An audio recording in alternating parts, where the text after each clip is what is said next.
Italy की प्रधानमंत्री Giorgia Meloni इन दिनों चर्चा में हैं। इस एक नेता ने पूरे विश्व में वामपंथी विचारधारा के माथे पर पसीना ला दिया है।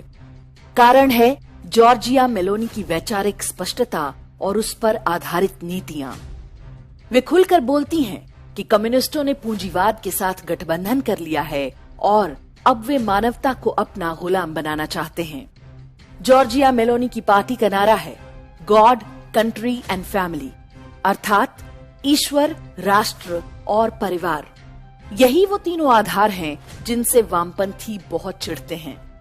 वे ईश्वर, राष्ट्र और परिवार को व्यक्ति की स्वतंत्रता में बाधक मानते हैं।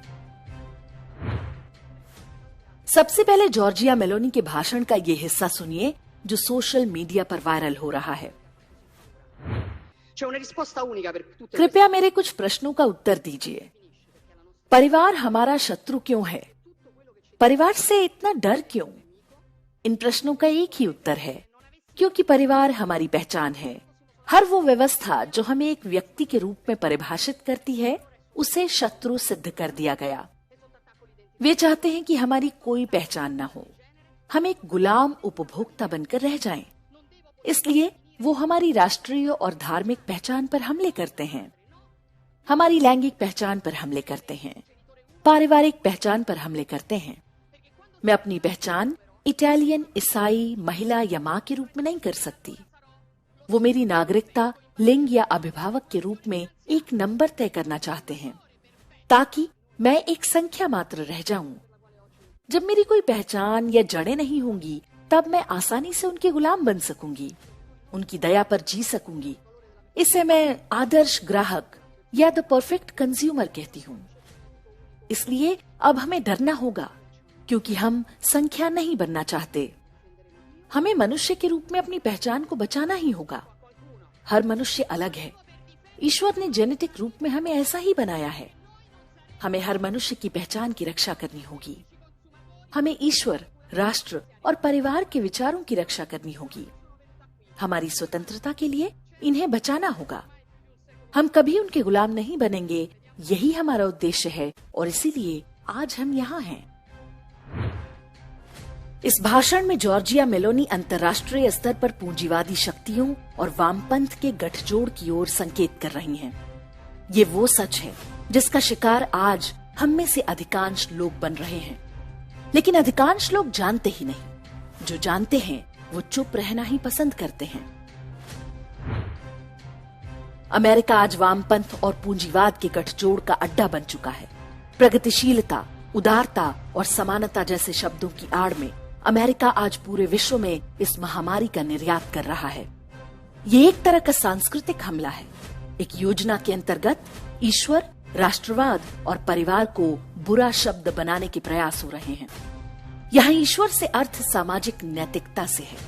वामपंथी ईश्वर को नहीं मानते, लेकिन वो ये बात अल्लाह के लिए लागू नहीं करते। ऐसा इसलिए क्योंकि इस्लाम के साथ भी उनका अंतर्राष्ट्रीय गठजोड़ है। भारत ही नहीं, पूरे विश्व के वामपंथी कभी भी इस्लामी आतंकवाद या कट्टरता के विरुद्ध कुछ नहीं बोलते। भारत में my body, my choice, LGBTQ और जातियों के आधार पर किसी को शोषक और किसी को पीड़ित बताने के प्रयास देखते हैं। उसके पीछे इन्हीं अमेरिकी वामपंथी शक्तियों का हाथ होता है। भारत में इनकी जड़ें कितनी गहरी हैं, ये समझना आवश्यक है। इस भवन की ओर देखिए। इसे भारत का सर्वोच्च न्यायालय कहा जाता है। आशा की जाती है कि यहाँ पर संविधान की सीमा में रहते हुए न्याय किया जाएगा।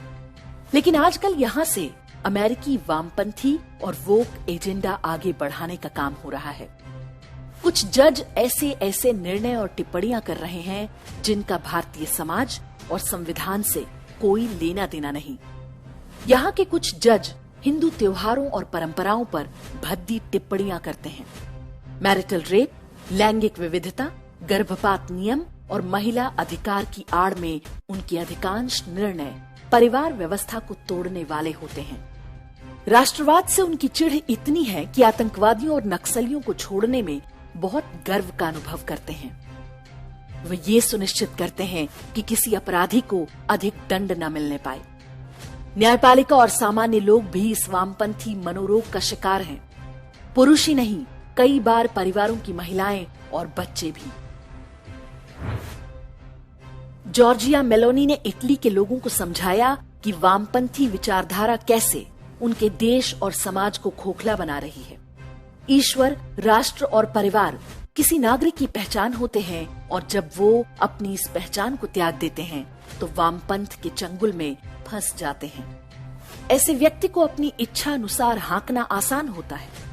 वामपंथ समानता की बात करता है, जबकि ये एक ऐसा विचार है जो प्राकृतिक रूप से संभव ही नहीं है। हर व्यक्ति अपनी विशेषताओं के साथ पैदा होता है और विश्व का कोई समाज कभी समानता के वामपंथी विचार पर खरा नहीं उतर सकता। चूंकि ऐसा संभव ही नहीं है, तो वे लोगों के मन में अपनी पहचान के लिए हीन भावना भरते हैं। जैसे कि भारत में लोगों को बताया जाता है कि यदि आप पुरुष हैं तो निश्चित ही आप शोषक हैं।